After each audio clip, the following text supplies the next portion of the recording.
Hi viewers, today we are going to discuss about ecosystem. You see, what is the definition of ecosystem? The it is defined as a community of life forms in concurrence with non-living components interacting with each other. It is called as ecosystem. What is an ecosystem? You see, the ecosystem is the structural and functional unit of ecology where the living organisms interact with each other and the surrounding environment. In other words, an ecosystem is a chain of interaction between organisms and their environment. The term ecosystem was first coined by A.G. Tansley, an English botanist, in 1935. You see, the types of ecosystem. An ecosystem can be as small as an oasis in a desert or as big as an ocean spanning thousands of miles. There are two types of ecosystems are there. First one is terrestrial ecosystem and another one is aquatic ecosystem. If you see the terrestrial ecosystems, terrestrial ecosystems are exclusively land based ecosystems. There are different types of terrestrial ecosystems distributed around various geological zones. They are as follows: forest ecosystem, grassland ecosystems, tundra ecosystems, desert ecosystem. If you see the first one, forest ecosystem, a forest ecosystem consists of several plants, animals, and microorganisms that live in coordination with the abiotic factors of the environment. Forests help in maintaining the temperature of the earth and are the major carbon sink. You see, grassland ecosystem. In a grassland ecosystem, the vegetation is dominated by grasses and herbs. Temperate grasslands, savanna grasslands are some of the examples of grassland ecosystems. And another one is tundra ecosystem. Tundra ecosystems are divided of trees and are found in cold climates or where rainfall is scarce. These are covered with snow for most of the year. The ecosystem in the Arctic or mountain tops is tundra type. And another one is last one in terrestrial ecosystem, desert ecosystem. Deserts are found throughout the world. These are regions with very little rainfall. The days are hot and the nights are cold. You see another one. These are all comes under terrestrial ecosystem. Another type of ecosystem is there, that is aquatic ecosystem. If you see the aquatic ecosystems, these are ecosystem present in a body of water. These can be further divided into two types. These are freshwater ecosystem and second one is marine ecosystem. If you see the freshwater ecosystem, the freshwater ecosystem is an aquatic ecosystem that includes lakes, ponds, rivers, streams, and wetlands. These have no salt content in contrast with the marine ecosystem. If you see the marine ecosystem, another one, it comes under aquatic ecosystem. The marine ecosystem includes seas and oceans. These have a more substantial salt content and greater biodiversity in comparison to the freshwater ecosystem. Then, if you see the structure of the ecosystem, the structure of an ecosystem is characterized by the organization of sorry both biotic and abiotic components. This includes the distribution of energy in our environment. It also includes the climatic conditions prevailing in that particular environment. The structure of an ecosystem can be split into two main components, namely, first one is biotic components and another one is abiotic components. The biotic and abiotic components are interrelated in an ecosystem. It is an open system where the energy and components can flow throughout the boundaries. Already this structure shows in second slide. This is the structure of ecosystem, abiotic and biotic factors. Then we'll go to in detail. If you see the biotic components,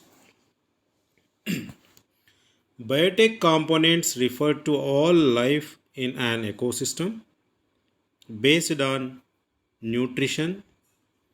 Biotic components can be categorized into autotrophs, heterotrophs, and saprotrophs. It is called as decomposers. Saprophytes, it is nothing but decomposers.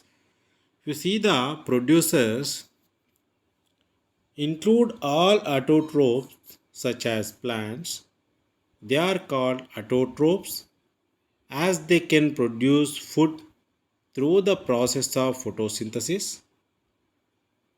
Consequently, all other organisms higher up on the food chain rely on producers for food. If you see the consumers or heterotrophs are organisms that depend on other organisms for food. Consumers are further classified into primary consumers, secondary consumers, and tertiary consumers. If you see the primary consumers are always herbivorous that they rely on producers for food. And another one is secondary consumers depend on primary consumers for energy. They can either be a carnivore or an omnivore. You see the tertiary consumers are organisms that depend on secondary consumers for food. Tertiary consumers can also be an omnivore. Then another one is the last one in consumers. Quaternary consumers are present in some food chains. These organisms prey on tertiary consumers for energy. Furthermore, they are usually at the top of a food chain as they have no natural predators. And another one It's sequenced in producers, consumers, and decomposers. It is called as saprophytes. Decomposers include saprophytes such as fungi and bacteria. They directly thrive on the dead and decaying organic matter. Decomposers are essential for the ecosystem as they help in recycling nutrients to be reused by plants. You see the abiotic components. This is the second one. Biotic components first one, and abiotic components are second one. Yeah. Abiotic components are the non-living component of an ecosystem. It includes air, water, soil, minerals, sunlight, temperature, nutrients, wind, altitude, turbidity, etc. If you see the functions of ecosystems, the functions of the ecosystems are as follows. It regulates the essential ecological processes, supports life system and renders stability.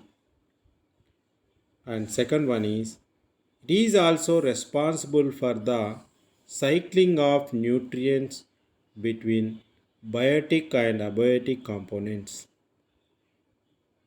It maintains a balance among the various trophic levels in the ecosystem. It cycles the minerals through the biosphere. The abiotic components help in the synthesis of organic components that involves the exchange of energy. Then the importance of ecological concepts.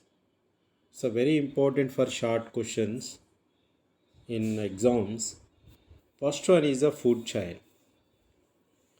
The sun is the ultimate source of energy on earth. It provides the energy required for all plant life. The plants utilize this energy for the process of photosynthesis, which is used to synthesize their food. During this biological process, light energy is converted into chemical energy and is passed on through successive levels. The flow of energy from a producer to a consumer and eventually to an apex predator or a retrievor is called the food chain. Dead and decaying matter, along with organic debris, is broken down into its constituents by scavengers. The reducers then absorb these constituents. After gaining the energy, the reducers liberate molecules to the environment which can be utilized again by the producers. This picture shows food chain. In order, we'll go to study about in order. The first one is left to first and second, third and fourth, fifth, sixth is their cycle. The grasshopper eat the plants, and the second one is the mice eat the grasshopper, and third one is the snake eat the mice. Fourth is the eagle eat the snake. Fifth one, when the hags die, fungi breaks the bodies down and turns into nutrients. The sixth one, The nutrients, along with sun and water, cause the grass to grow. This is the food chain of ecosystem. And if you see the second one, it is also very important. Ecological pyramids. An ecological pyramid is the graphical representation of the number, energy, and biomass of the successive trophic levels of an ecosystem. Charles Elton was the first ecologist to describe the ecological pyramid and its principles in 1927. The biomass, number, and energy of organisms ranging from the producer level to the consumer's level are represented in the form of a pyramid. Hence, it is known as the ecological pyramid. The base of the ecological pyramid comprises the producers, followed by primary and secondary consumers. The tertiary consumers hold the apex. In some food chains, the quaternary consumers are at the very apex of the food chain.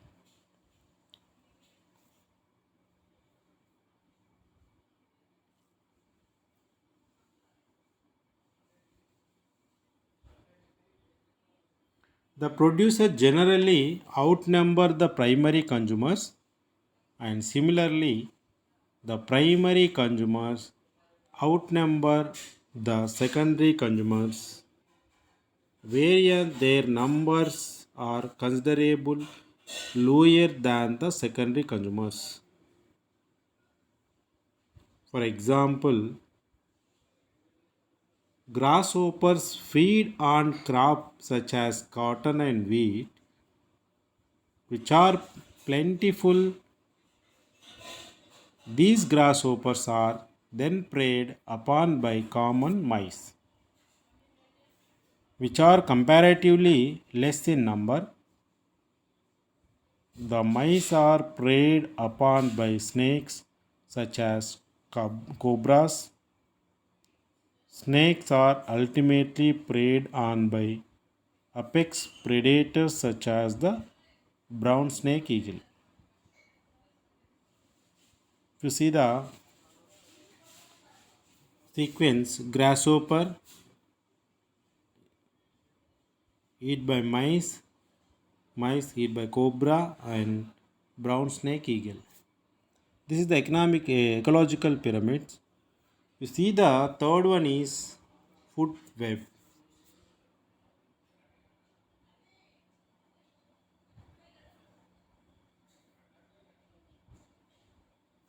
Food web is a network of interconnected food chains.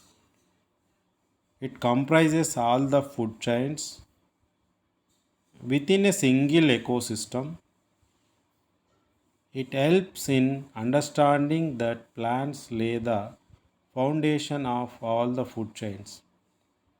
In a marine environment, phytoplankton forms the primary producer.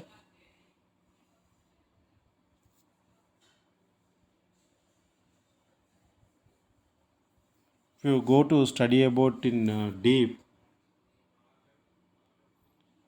all process in this world, whether living or non-living, need energy. Living organisms are capable of producing energy or getting it through predation. They need this energy to maintain cells and tissues. It is also required for supporting voluntary and involuntary actions of the human body and other multiple processes with the body like reproduction, cell division, metabolism, digestion, circulation, excretion, and much more.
If you see the what is the difference between food chain and food web?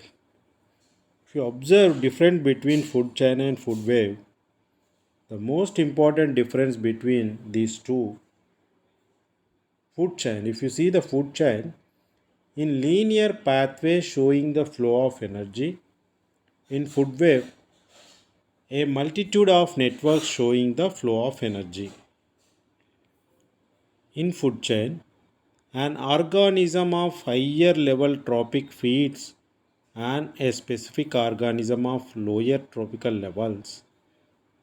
And if you see the in food web, an organism of higher trophic level has access to more members of a lower tropical levels.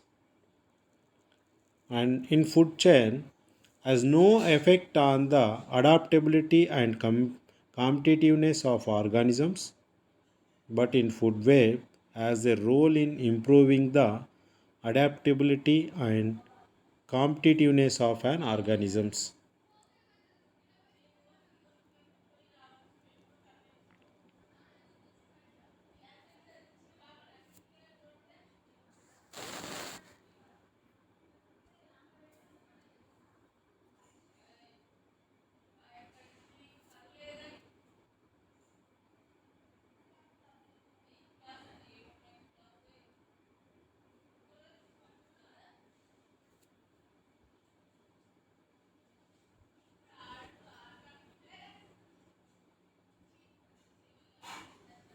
If you see the energy flow ecosystem, the chemical energy of food is the main source of energy required by all living organisms. This energy is transmitted to different trophic levels along the food chain. This energy flow is based on two different laws of thermodynamics. First law of thermodynamics that states that energy can neither be created nor destroyed. It can only change from one form to another. Second law of thermodynamics that states that as energy is transferred, more and more of it is wasted.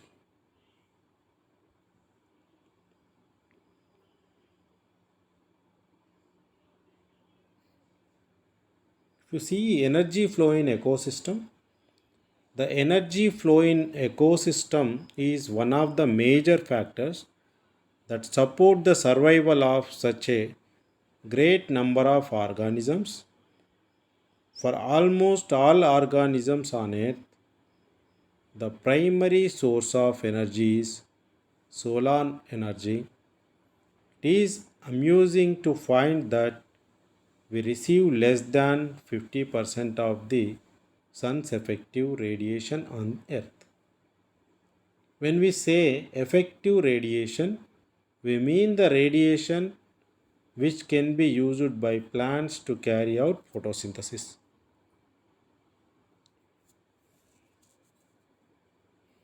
Most of the sun's radiation that falls on the earth is usually reflected back into space by the earth atmosphere. This effective radiation is termed as the photosynthetically active radiation. The energy flow takes place via the food chain and food web. During the process of energy flow in the ecosystem, plants being the producers absorb sunlight with the help of the chloroplast, and a part of it is transformed into chemical energy in the process of photosynthesis. This energy is stored in various organic products in the plants and passed on to primary consumers in the food chain when the herbivores consume the plants as food. Then conversion of chemical energy stored in plant products into kinetic energy occurs. Degradation of energy will occur through its conversion into heat. Then followed by the secondary consumers. When these herbivores are ingested by carnivores of the first order, further degradation will occur. Finally, when tertiary consumers consume the carnivores, energy will again be degraded. Thus, the energy flow is unidirectional in nature. Moreover, in a food chain, the energy flow follows the 10% law. According to this law, only 10% of energy is transferred from one tropic level to the other. Rest is lost into the atmosphere. This is clearly explained in the following figure and is represented as an energy pyramid. If you see the tropic level, the producers and consumers in the ecosystem can be arranged into different feeding groups and are known as tropic level or the feeling level.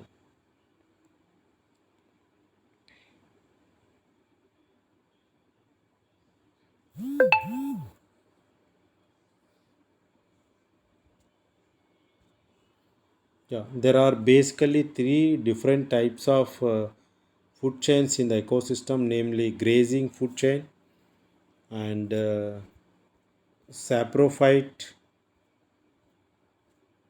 saprophytic or detritus food chain and parasitic food chain. If you see the grazing food chain, this is the normal food chain that we observe in which plants are the producers and the energy flows from the producers to the herbivores. It is primary consumers, then to carnivores. It is the secondary consumers and so on. Saprophytic or detritus food chain, if you see in this type of food chain, the dead organic matter occupies the lowermost level of the food chain, followed by the decomposers and so on. Parasitic food chain.